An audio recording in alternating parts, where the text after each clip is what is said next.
اس ایمان کی قدر، اس ایمان کی اہمیت کا پتہ اس وقت چلے گا جب ساری دنیا کے اسباب، ساری دنیا کے وسائل، ساری دنیا کی فیسلٹی، ساری دنیا کے جن راستوں سے انسان دنیاوی اعتبار سے اپنی ضرورتوں کو پورا کرتا ہے وہ سارے راستے منقطع ہو جائیں گے، ختم ہو جائیں گے، اور صرف ایک چیز کی ضرورت انسان کو ہوگی، اور وہ کیا ہوگی؟ ایمان کی ضرورت ہوگی یا اعمال کی ضرورت ہوگی۔ اس ایمان کی دولت سے اللہ پاک نے ہم تمام کو نوازا ہے،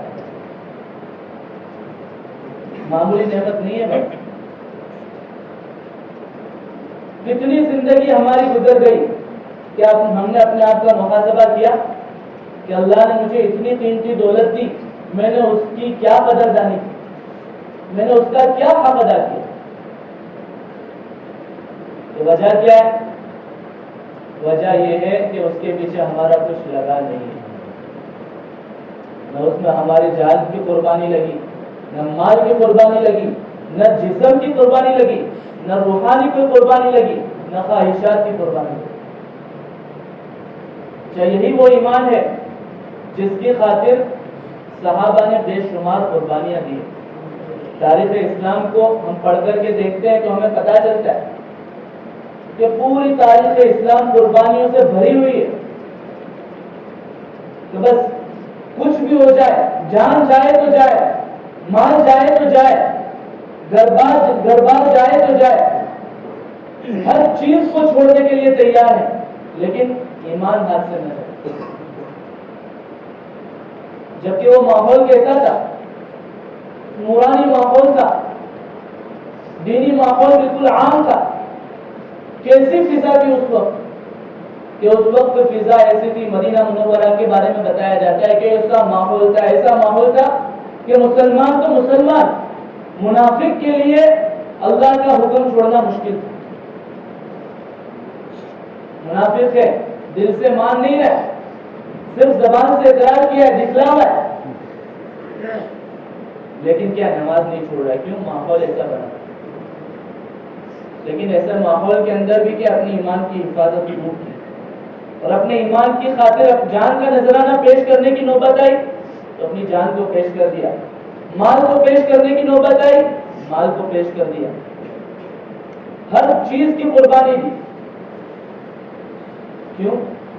کہ بس آخرکار مقصد یہ ہے کہ ہم اپنا ایمان اس دنیا سے محفوظ لے کر کے چلے جائیں۔ میرے بھائیوں، ایمان کا مل جانا اور صرف کلمہ پڑھ لینا کافی نہیں ہے۔ قالت الاعراب آمنا، کہ کچھ دیہاتی اللہ کے نبی صلی اللہ علیہ وسلم کے پاس آئے اور کہنے لگے کہ ہم لوگ ایمان لے آئے، تو اللہ کے نبی صلی اللہ علیہ وسلم نے فرمایا قل لم تؤمنوا ولكن قولوا اسلمنا، کہہ دیجئے کہ ابھی تم ایمان نہیں لائے ہو، ابھی تو اسلام قبول کیا ہے، ابھی تو صرف کلمہ طیبہ کو زبان سے ادا کیا ہے، کام تو یہاں سے شروع ہوتا ہے، ابتدا یہاں سے ہوتی ہے۔ یہ تو اکاؤنٹ کھلا ہے، صرف اکاؤنٹ کے کھل جانے سے بیلنس جمع نہیں ہو جاتا ہے کہ نہیں بھائی؟ انسان بینک کے اندر اپنا اکاؤنٹ کھول لے اور بولے کہ ہاں میرا تو اکاؤنٹ ہے، تو کوئی ٹینشن نہیں ہے، تو اکاؤنٹ کا کھل لینا کافی ہے؟ نہیں، اس کے اندر بینک بیلنس بھرنا پڑتا ہے، محنتیں کرنی پڑتی ہے، ذخیرہ جمع کرنا پڑتا ہے، تب وہ مشکل وقت میں وہ کام آتا ہے۔ کہ ایمان کس چیز کو کہتے ہیں؟ کیا صرف لا الہ الا اللہ محمد رسول اللہ پڑھ لینے کو ایمان کہتے ہیں؟ یہ تو ہم اسلام میں داخل ہوئے ابھی تک کہ ایمان هو الاقرار باللسان تصدیق بالجنان والعمل بالارکان، کہ ایمان نام ہے، زبان سے اقرار تھا کہ اللہ کے سوا کوئی معبود نہیں اور محمد صلی اللہ علیہ وسلم اللہ کے رسول ہیں، اس کا اقرار کرے، وتصدیق بالجنان، دل سے اس بات کی تصدیق ہو، کہ اس دل سے اس بات کا دل سے بھی اقرار ہو کہ اللہ کے سوا کوئی معبود نہیں اور محمد صلی اللہ علیہ وسلم اللہ کے رسول ہیں۔ اور آخری بات، تیسری بات جو ہے نا، یہ تینوں جز ملتے ہیں تو ایمان کامل کہلاتے ہیں۔ کہ والعمل بالارکان، کہ اس کے اعضاء سے پتہ چلے کہ یہ ایمان والا ہے، نمازیں پڑھتا ہو، اللہ کے احکام کو پورے کرتا ہو، اس کی زندگی میں اللہ کے نبی صلی اللہ علیہ وسلم کی سنتیں ہو، پتہ چلنا چاہیے کہ یہ ایمان والا ہے، کہ ہم نے کلمہ پڑھا یہ تو دعویٰ کیا ہے، کیا بھائی ہم نے کلمہ پڑھا، اقرار کیا کہ اللہ کے سوا کوئی معبود نہیں، محمد صلی اللہ علیہ وسلم اللہ کے رسول ہے، کہ یہ تو ہم نے ایک دعویٰ کیا، اس کے اوپر دلیل کیا ہے، ہماری زندگی کے اندر اس کے اوپر دلیل کیا ہے، وہ دلیل چاہی جائے گی، اور وہ دلیل ہے ہمارے اعمال، کہ ہمارے اعمال سے پتہ چلے گا کہ ہم اللہ کو اپنا رب مانتے ہیں، اللہ کے علاوہ کسی کو اپنا معبود نہیں مانتے، کہ اللہ کی مان کر کے چلنا ہے، اللہ کے مطابق، اللہ رب العزت کے بتائے ہوئے طریقے کے مطابق زندگی کو گزارنا ہے، کہ اللہ رب العزت قرآن کریم کے اندر فرماتے ہیں قُلْ إِن كُنتُمْ تُحِبُّونَ اللَّهَ فَاتَّبِعُونِي يُحْبِبْكُمُ اللَّهُ وَيَغْفِرْ لَكُمْ ذُنُوبَكُمْ، کہ اللہ پاک کا بتایا ہوا طریقہ کیا ہے، کہ اللہ پاک کون سا طریقہ انسان سے چاہتے ہیں کہ انسان ایسی زندگی کو گزارے، تو اللہ رب العزت نے ہمارے لیے ایک نمونہ بنا کر کے پیارے آقا صلی اللہ علیہ وسلم کو اس دنیا کے اندر بھیجا، کہ اللہ پاک قرآن کریم کے اندر فرماتے ہیں لَقَدْ كَانَ لَكُمْ فِي رَسُولِ اللَّهِ أُسْوَةٌ حَسَنَةٌ، کہ تحقیق کے تمہارے لیے اللہ کے رسول میں بہترین نمونہ ہے، اگر فالو کرنا ہے، اگر اتباع کرنی ہے، اگر تابعداری کرنی ہے، تو کس کی کرنی ہے؟ پیارے آقا صلی اللہ علیہ وسلم، لیکن کون کرے گا ان کی اتباع؟ آگے اللہ پاک لگا رہے ہیں لمن کان یرجو اللہ والیوم الاخر وذکر اللہ کثیرا، کہ اللہ کے نبی کی اتباع وہی کرے گا جس کو اللہ سے ملنے کا یقین ہوگا، کہ ایک دن اللہ سے ملنا ہے، اللہ سے ملاقات کرنی ہے، والیوم الاخر، اور آخرت کے دن کا یقین ہوگا، اور اللہ کا کثرت سے ذکر کرتا ہو، تو تینوں چیزیں، کہ اللہ سے ملنے کا یقین ہو کہ ایک دن مجھے اللہ کے روبرو کھڑا ہونا ہے، اللہ کے یہاں پیشگی ہے، اور ایک دن آخرت کا دن ہے، اور اللہ کا کثرت سے ذکر کرتا رہے، تو اس کی زندگی میں اللہ کے نبی کی سنتوں کا لے آنا آسان۔ تو اللہ پاک قرآن کریم میں فرماتے ہیں قُلْ إِن كُنتُمْ تُحِبُّونَ اللَّهَ، کہ لوگوں، کہ نبی جی کہہ دو، لوگوں سے کہہ دو کہ اگر تم اللہ سے محبت کا دعویٰ کرتے ہو تو دلیل کے طور پر پیش کرو، فَاتَّبِعُونِي، کہ اب اس دعوے کی دلیل پیش کرو کہ میری اتباع کرو، یحببکم اللہ، اس کے نتیجے میں فائدہ کیا ہوگا؟ اللہ پاک تم سے محبت کریں گے، کہ اللہ پاک تم سے محبت کریں گے، وَيَغْفِرْ لَكُمْ ذُنُوبَكُمْ، اور اللہ پاک تمہارے گناہوں کو معاف کر دیں گے۔ میرے بھائیوں، یہ جو زندگی ہمیں ملی ہے سرسری نہیں ہے، یہ بہت قیمتی زندگی ہے، یہ زندگی اللہ رب العزت نے ہمیں بنانے کے لیے دی ہے، اپنی آخرت کو بنانے کے لیے دی ہے، اپنی جنت کو بنانے کے لیے دی ہے، کہ اللہ پاک قرآن کریم کے اندر فرماتے ہیں تبارک الذی بیدہ الملک وہو علی کل شیء قدیر، کہ بابرکت ہے وہ ذات جس کے قبضے قدرت میں ساری حکومتیں، ساری بادشاہتیں، وہ ہر چیز پر قادر ہے، الذی خلق الموت والحیات، کہ جس نے موت اور زندگی کو پیدا کیا، کس کو؟ موت اور حیات کو پیدا کیا، لیبلوکم ایکم احسن عملا وهو العزیز الغفور، تاکہ وہ آزمائے، پرکھے، جانچے کہ تم میں سے کون شخص زیادہ بہتر اعمال والا ہے، وهو العزیز الغفور، اور وہ بڑا سخت بھی ہے اور بڑا رحم کرنے والا بھی ہے، معاف کرنے والا بھی ہے، دونوں چیزیں ایک ساتھ میں لے آئے، کہ جو اللہ کو مان کر کے اور اللہ کی مان کر کے چلے گا اس کے لیے غفور ہے، اور جو اللہ کے احکام کو چھوڑ کر کے پیارے آقا صلی اللہ علیہ وسلم کے طریقوں کو چھوڑ کر کے چلے گا تو اس کے لیے عزیز ہے، زبردست ہے، ذوالانتقام ہے، کہ اللہ پاک بار بار قرآن کریم کے اندر فرماتے ہیں کہ ان اللہ غفور الرحیم، ان اللہ غفور الرحیم، کہ اللہ بڑا معاف کرنے والا، رحم کرنے والا ہے، معاف کرنے والا، رحم کرنے والا ہے۔ کیوں؟ بندے کے لیے ایک موقع دیتے کہ دنیا کی زندگی کے اندر بندہ مایوس نہ ہو جائے، نا امید نہ ہو جائے، گزری ہوئی جو زندگی گزر چکی ہے، گناہوں کے ساتھ گزر چکی ہے، اللہ کے احکاموں کو چھوڑ کر کے گزری ہے، پیارے آقا صلی اللہ علیہ وسلم کی سنتوں کو چھوڑ کر کے گزری ہے، تو نا امید نہ ہو جائے. اس لیے بارہا کہا جاتا ہے کہ اللہ بڑا معاف کرنے والا ہے. کہ دنیا کی زندگی کے اندر توبہ کر لو, استغفار کر لو, دوسری زندگی کو اللہ سے بخشوا لو تو اللہ معاف کر دے گا. لیکن میرے بھائیوں, یہ صفت اللہ کی قیامت کے دن نہیں ہوگی. غفور الرحیم والی صفت دنیا کے اندر ہے, آخرت کے اندر تو پھر جو جیسا کر کے آئے گا ویسا پائے گا. فَمَن يَعْمَلْ مِثْقَالَ ذَرَّةٍ خَيْرًا يَرَهُ وَمَن يَعْمَلْ مِثْقَالَ ذَرَّةٍ شَرًّا يَرَهُ. کہ اگر کوئی شخص ایک رائی کے دانے کے برابر بھی ایک نیک اعمال کو لے کر کے آئے گا تو وہ اسے بھی پالے گا, اور کوئی شخص ایک رائی کے دانے کے برابر ایک برے عمل کو لے کر کے آئے گا تو وہ اسے بھی پالے گا. میرے بھائیوں, اللہ رب العزت نے ہمیں جو دین دیا ہے مکمل دین ہے اور جامع دین ہے اور مانع دین ہے.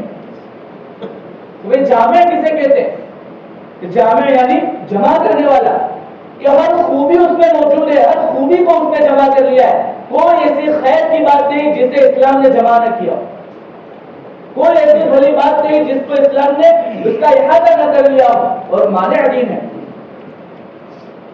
کہ ہر کوئی وہ ایسی بری بات نہیں جس کو اسلام نے شمار کر لیا ہو دین کے اندر. کوئی ایسا شر والی بات نہیں, کوئی بری بات نہیں کہ جس کو اسلام نے منع نہ کیا. ہر غلط چیز کو منع کیا گیا اور ہر اچھی چیز کو جمع کیا گیا. کہ اسلام ایک جامع دین ہے اور مانع دین ہے.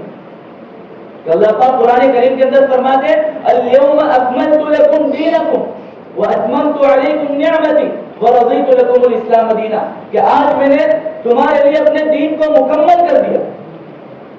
اب سوال ہوتا ہے یہاں پر کہ مکمل دین کر دیا, اس سے پہلے ناقص تھا, ہوتا ہے کہ نہیں ہوتا ہے؟ تو حضرت تھانوی رحمۃ اللہ علیہ جواب دیتے ہیں.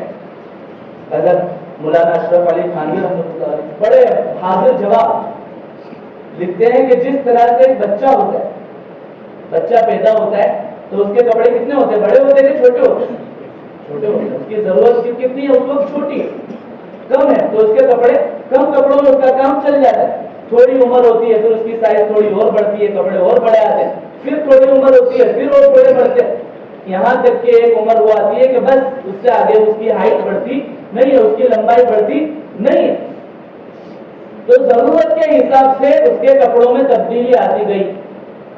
لیکن ایک وقت وہ آ گیا جب مکمل اس کی ہائٹ ایسی ہو گئی کہ اس کے بعد اس کو ضرورت پڑنے والی نہیں.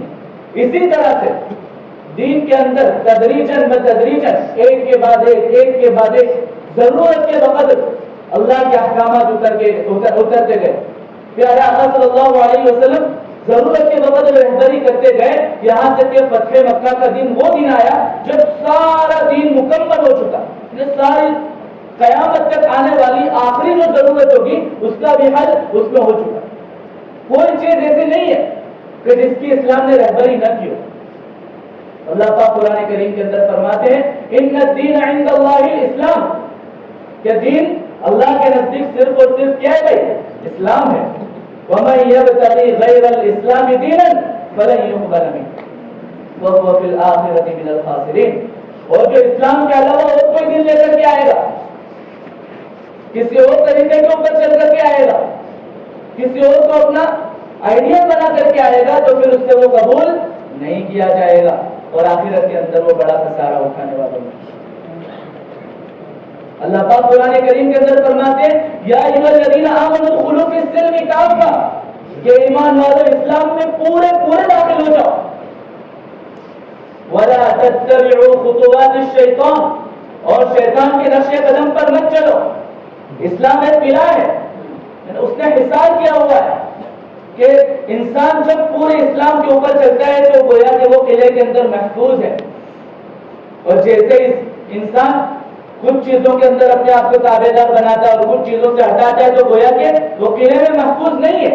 شیطان کے حملے کبھی بھی ہو سکتے ہیں اس کے اوپر. کہ اللہ پاک قرآن کریم کے اندر کہتے ہیں کہ الذین آمنوا ادخلوا فی السلم کافہ, کہ اسلام کے اندر پورے داخل ہو جاؤ. اور اگر کوئی داخل نہیں ہوتا ہے تو اس کا نتیجہ کیا ہوتا ہے, ولا تتبعوا خطوات الشیطان, اور شیطان کے نقش قدم پر نہ چلو, وہ تمہارے لیے کھلا دشمن ہے. شیطان تو دنیا میں آیا ہی ہے اس لیے کہ اللہ کے نیک بندوں کو، اللہ کے بندوں کو، اللہ کے ماننے والوں کو اس کے راستے سے ہٹا دے. اس نے تو عہد کیا ہے رب انظرنی الی یوم یبعثون کہ رب اے میرے رب مجھے قیامت کے دن تک کی مہلت دے دے کہ میں ساروں کو گمراہ کروں گا، تیرے راستے سے ہٹاؤں گا. تو اللہ پاک نے اسے مہلت دی، لیکن اللہ پاک نے ساتھ ساتھ میں کہا ہے کہ میرے نیک بندے، میرے مخلص بندے، ان کے اوپر تیرا کوئی زور نہیں چلے گا. تو شیطان تو پوری کوشش میں ہی ہے، وہ تو ہمارا دشمن ہے. ہر وقت وہ اس فکر میں رہتا ہے کہ اللہ کا بندہ کس طرح سے اس کے حکم کو چھوڑ دے، کس طرح سے اس کے نبی کی سنتوں کو چھوڑ دے. کہ اللہ پاک قرآن کریم کے اندر فرماتے ہیں ان الشیطان عدو لکم فاتخذوه عدوا کہ شیطان تو تمہارا کھلا دشمن ہے، اس کو دشمن مانو. جب دشمن ماننا ہے تو کس کو ماننا ہے؟ شیطان کو ماننا ہے. کہ شیطان جس چیز کی طرف ہمیں آمادہ کرے، جس چیز کی طرف بلائے، اس کے خلاف کرنا ہے. شیطان کبھی نماز کا نہیں کہے گا، کیا نماز چھوڑنے کو کہے گا. شیطان کبھی بھی کوئی نیک عمل کی بات آئے گی، کبھی اللہ کے راستے میں خرچ کرنے کی بات آئے گی، کبھی اللہ کے راستے میں جان مال کی قربانی دینے کی بات آئے گی تو ڈرائے گا. الشیطان یعدکم الفقر ویأمرکم بالفحشاء واللہ یعدکم مغفرۃ منہ وفضلا. کہ شیطان تو تمہیں فقر و فاقہ سے ڈرائے گا کہ ابھی ہم اللہ کے راستے میں خرچ کریں گے، اگر اللہ کے راستے میں نکلیں گے، دین کی خاطر یہ قربانی دیں گے تو یہ مسئلہ اٹک جائے گا، وہ اٹک جائے گا، دکان کا کیا ہوگا، کاروبار کا کیا ہوگا. کہ شیطان تو اسی چکر میں وَيَأْمُرُكُمْ بِالْفَحْشَاءِ اور تمہارے سامنے بے حیائیوں کی دعوت دے گا، بے حیائیوں کا حکم دے گا. وَاللَّهُ يَعِدُكُم مِّنْ مَغْفِرَةً مِّنْهُ وَفَضْلًا کہ اللہ وہ ہے کہ جو تمہیں مغفرت کا وعدہ کرتا ہے اور اللہ اپنے فضل کا وعدہ کرتا ہے.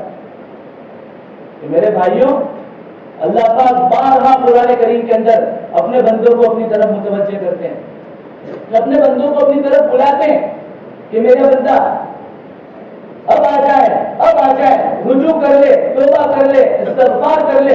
یہ جو زندگی کا جو موقع اتنا لمبا چلتا ہے، گناہوں کے ساتھ جو زندگیاں گزرتی ہے، تو اللہ پاک غافل نہیں ہے. اللہ پاک ڈھیل دیتے ہیں، اللہ پاک موقع دے رہے کہ انسان اپنی گزری ہوئی زندگی سے توبہ کر لے.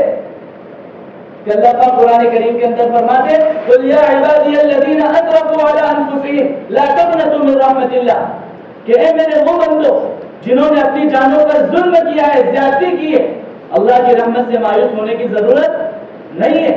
ان اللہ یغفر الذنوب جميعا بے شک اللہ سارے کے سارے گناہوں کو معاف کرنے والے ہیں. انہ هو الغفور الرحیم وہ تو بڑا بخشنے والا اور رحم کرنے والا ہے.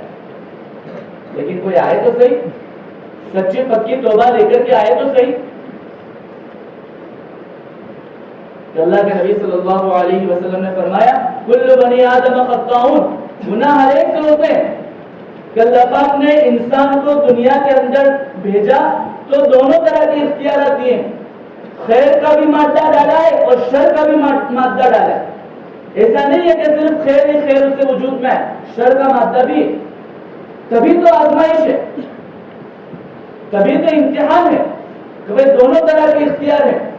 اب بندہ کیا کرتا ہے کہ فرشتوں کے لیے کوئی امتحان نہیں ہے. کیوں؟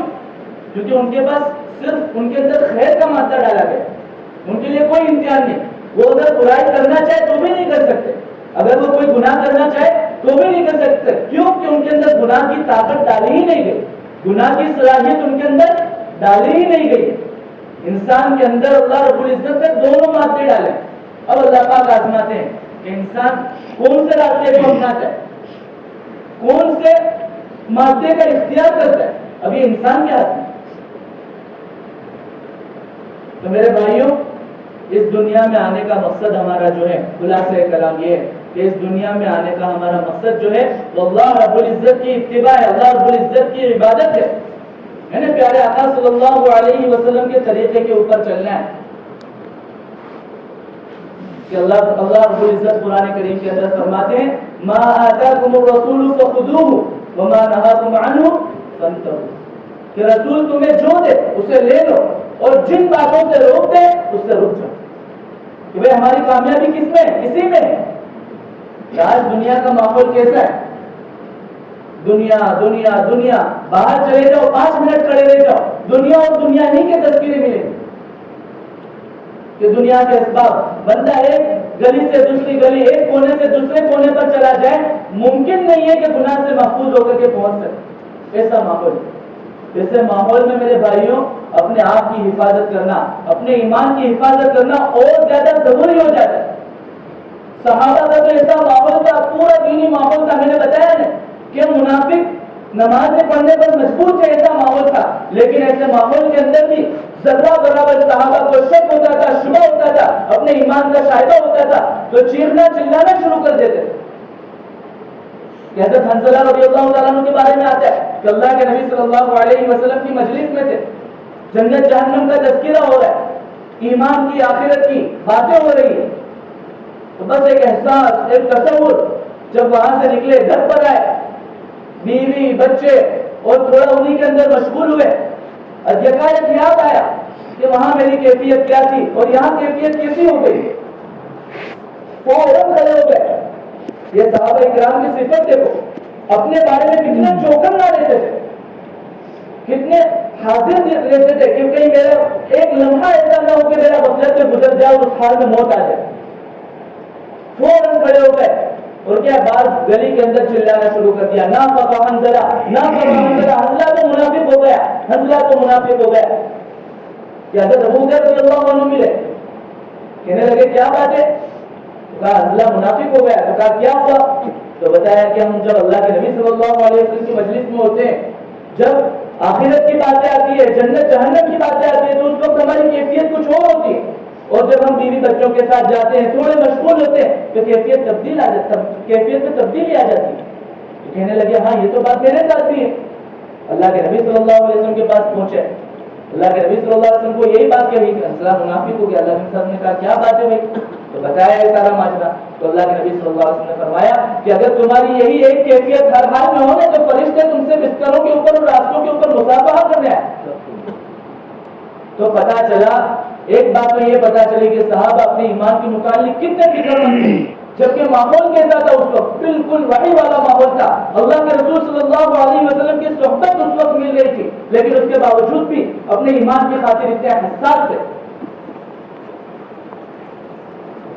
مکمل انہوں نے اطمینان نہیں کر لیا کہ صحابہ کے متعلق آتا ہے کہ صحابہ کو تو دنیا ہی میں بشارتیں مل چکی تھی. لقد رضی اللہ عن المؤمنین اذ یبایعونک تحت الشجرہ، کہ اللہ پاک راضی ہو گئے مومنوں سے. ایک جگہ پر آتا ہے رضوان اللہ رضی اللہ عنہم ورضوا عنہ، کہ اللہ نے ان کو اپنی رضامندی کا پروانہ سنا دیا، جنت کی بشارتیں مل گئی. اس کے باوجود بھی اطمینان نہیں کیا. کیوں؟ کیونکہ وہ جانتے تھے کہ ایمان جو نام ہے نا، ایمان الایمان بین الخوف والرجاء، کہ ایمان ڈر اور امید کے درمیان کی کیفیت کا نام ہے. کہ پورا اطمینان کر لینا تو یہ بھی خطرے والی بات ہے، اور پورا خوف کر کے توبہ ہی نہ کرنا کہ اب تو کچھ ہونے والا ہی نہیں ہے، تو یہ بھی خطرے والی بات ہے. دونوں کے درمیان کہ حضرت عمر رضی اللہ تعالیٰ عنہ فرماتے کہ اگر مجھے پتا چل جائے کہ جنت میں جانے والے سارے لوگ جہنم میں جائیں گے سوائے ایک کے، تو مجھے اللہ کی ذات سے امید ہے کہ وہ ایک میں ہوں گا. اور اگر مجھے پتا چل جائے دوسری طرف کہ سارے لوگ جنت میں جائیں گے سوائے ایک کے، تو مجھے ڈر ہے کہ کہیں وہ ایک میں نہ ہوں. تو یہ ایمان میرے بھائی، مکمل اطمینان کر لینا کہ کلمہ پڑھ لیا کام ہو گیا، نہیں، اتنے میں کام نہیں ہوتا ہے میرے بھائی. کام تو یہاں سے شروع ہوتا ہے، کام کا آغاز یہاں سے ہوتا ہے. میں نے کہا نا کبھی تو ہم نے اکاؤنٹ کھولا کہ صحابہ نے ایسی قربانیاں دی، ایسی قربانیاں دی، کئی جان کی قربانی دے رہے، کبھی جسم کی قربانی دے رہے، کبھی روحانی قربانی دے رہے، کبھی مال کی قربانی دے رہے، کبھی خواہشات کی قربانی دے رہے. حضرت ابو بکر رضی اللہ تعالیٰ عنہ کا واقعہ، حضرت ابو بکر رضی اللہ تعالیٰ عنہ کسی غزوے کے موقع پر اللہ کے نبی صلی اللہ علیہ وسلم نے حکم دیا کہ بھئی جمع کرو، غزوے کے لیے جانا ہے، اللہ کے راستے میں جانا ہے، کچھ مال جمع ہو جائے. حضرت عمر رضی اللہ تعالیٰ عنہ کو دل میں یہ تھا کہ آج تو میں حضرت ابو بکر سے آگے بڑھ جاؤں گا. لیکن کیا ہوا؟ سارے لوگ اپنا اپنا مال لے آئے. اللہ کے نبی صلی اللہ علیہ وسلم نے یہ نہیں پوچھا کیا لائے ہو، بلکہ پوچھا کیا چھوڑ کر آئے ہو. لانا تو انسان اپنی حیثیت کے مطابق لائے گا، جس کی جتنی حیثیت ہوگی اتنا لے آئے گا.